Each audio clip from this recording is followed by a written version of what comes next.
Hello എല്ലാവർക്കും ഏറ്റവും പുതിയൊരു മൂവി റിവ്യൂയിലേക്ക് സ്വാഗതം. അപ്പോൾ നമ്മൾ റിവ്യൂ ചെയ്യുന്ന മൂവിയുടെ പേര് മലയാളി ഫ്രം ഇന്ത്യ എന്നാണ്.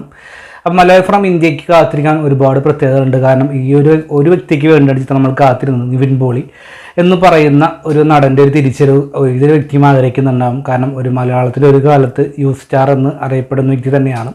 അതേപോലെ സാക്ഷാത് ലാലേട്ടൻ്റെ റെക്കോർഡ് അടക്കം ബ്രേക്ക് ചെയ്തിട്ടുള്ള ഒരു വ്യക്തി.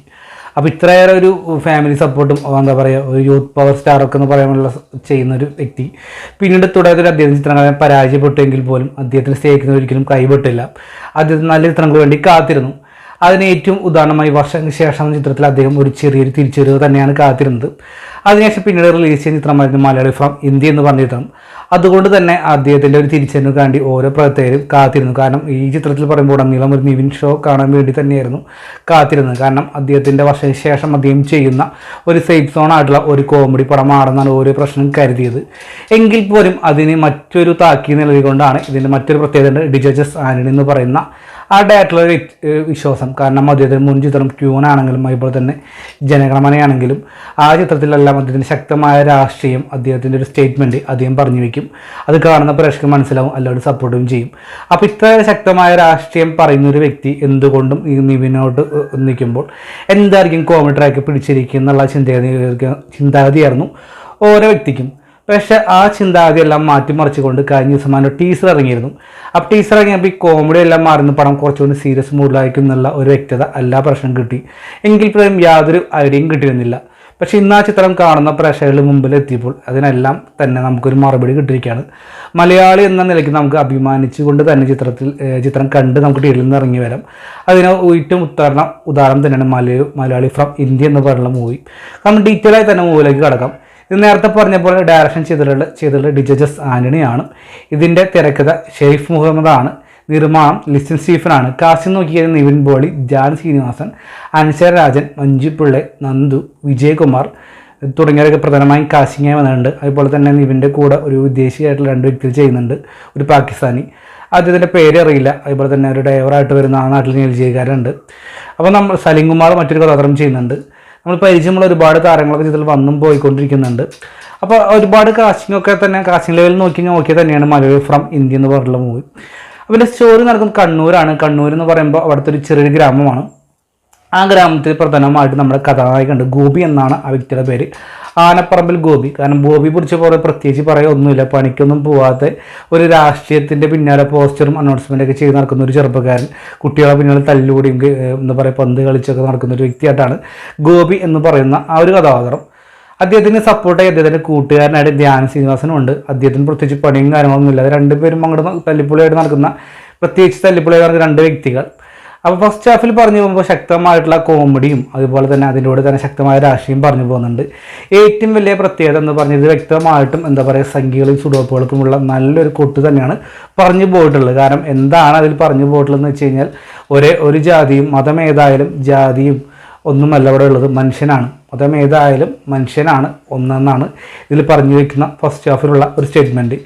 അത് യഥാവധി ശരി തന്നെയാണ്. കാരണം നമ്മുടെ നാട്ടിൽ നടന്നുകൊണ്ടിരിക്കുന്ന പല വിഷയങ്ങളും ഇതിൽ എടുത്തു കാണിച്ചിട്ടുണ്ട്. ഫസ്റ്റ് ഹാഫിലേക്ക് അങ്ങനെ കൊണ്ടുപോകുന്നു.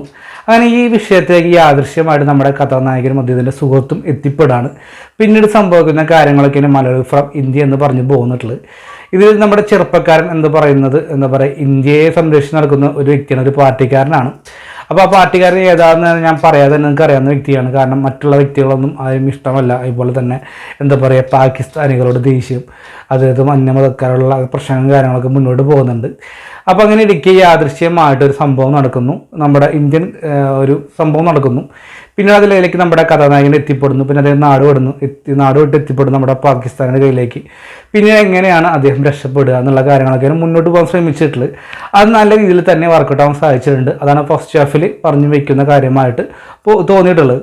ഫസ്റ്റ് ഹാഫിൽ എന്ന് പറയുമ്പോൾ അത്യാവശ്യം കുഴപ്പമില്ലാത്ത കോമഡിയും പാട്ടുകളുമായി ബാക്ക്ഗ്രൗണ്ട് കാര്യങ്ങളൊക്കെ ആയിട്ട് നിറഞ്ഞു നിൽക്കുന്നുണ്ട്.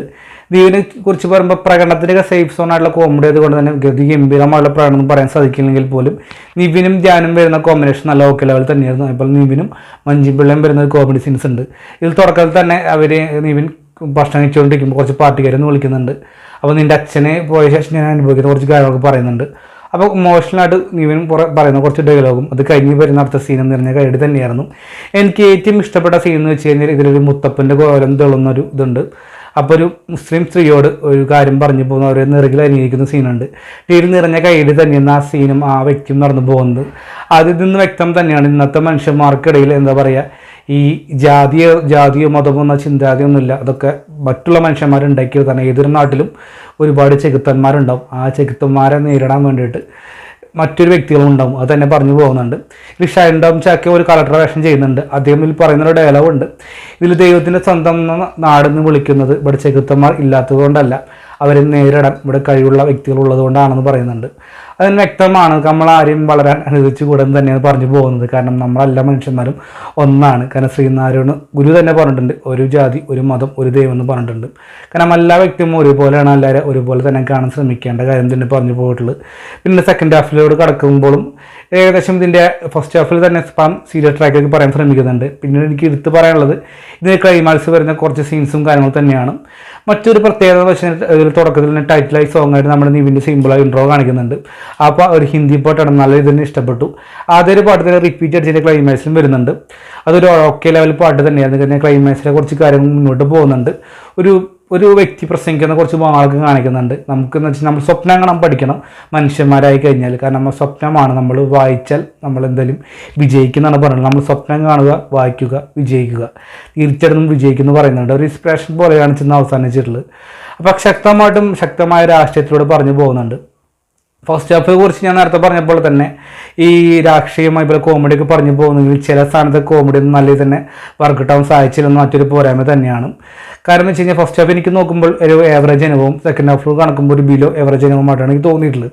കാരണം വേറെ ഒന്നല്ല, സെക്കൻഡ് ഹാഫിലേക്ക് കോമഡി ഇല്ല, കുറച്ച് സീരിയസ് ആയി പറയാൻ ശ്രമിച്ചിട്ട് പോലും വേറെ ലെങ്ത്ത് കൂടുതലാണ്. ഏകദേശം 2 മണിക്കൂർ 45 മിനിറ്റിനടുത്ത് ചിത്രം പറഞ്ഞു പോകുന്നുണ്ട്. എങ്കിലും സെക്കൻഡ് ഹാഫ് ഒരു ഏവറേജ് അനുഭവമായിട്ട് എനിക്ക് തോന്നാൻ കാരണം വെച്ച് കഴിഞ്ഞാൽ ചില ഭാഗത്തൊക്കെ ചില അരോചകമായിട്ട് ചില സീൻസൊക്കെ എനിക്ക് തോന്നി. കാരണം ഭയങ്കര ലെങ്ത്ത് നീട്ടി വലിച്ച പോലെ തോന്നി. കാരണം സ്ഥിരം ടിപ്പിക്കൽ സിനിമ എന്താവുന്നൊക്കെ. കാരണം ഇതിൽ സംഭവം നടക്കുമ്പോൾ നായകന് അടുത്ത് എന്താവും ചെയ്യപ്പെടുക, അല്ലെങ്കിൽ നായകൻ അവിടെ എത്തിപ്പെടും, തീർച്ചയായിട്ടും എത്തിപ്പെടണം എന്നുള്ള ചിന്താഗതി തന്നെയാണ്. കുറച്ച് ഉപദേശം കൊടുക്കുന്നു, കാര്യങ്ങൾ കൊടുക്കുന്നു, അതുപോലെ ട്രാക്കിലേക്ക് പോകുന്നു, പിന്നെ തിരിച്ചു വരുന്നുള്ള കാര്യങ്ങളൊക്കെ തന്നെയാണ് പറഞ്ഞു പോയിട്ടുള്ളത്. അതുകൊണ്ട് തന്നെ ക്ലൈമാക്സിൽ നമ്മൾ വിചാരിച്ച കുറച്ച് ഒരു ഫ്രഷ്നെസ്സും ഒരു കയ്യടിക്കുള്ള കുറച്ച് സീൻസും കാര്യങ്ങളൊക്കെ പറഞ്ഞു പോകുന്നത് കൊണ്ട് തന്നെ ഒരു ഓക്കെ ലെവൽ തന്നെയാണ് ഒരു ഇന്ത്യ എന്ന് പറഞ്ഞ പോലെ തന്നെയാണ് പറഞ്ഞു പോയിട്ടുള്ളത്.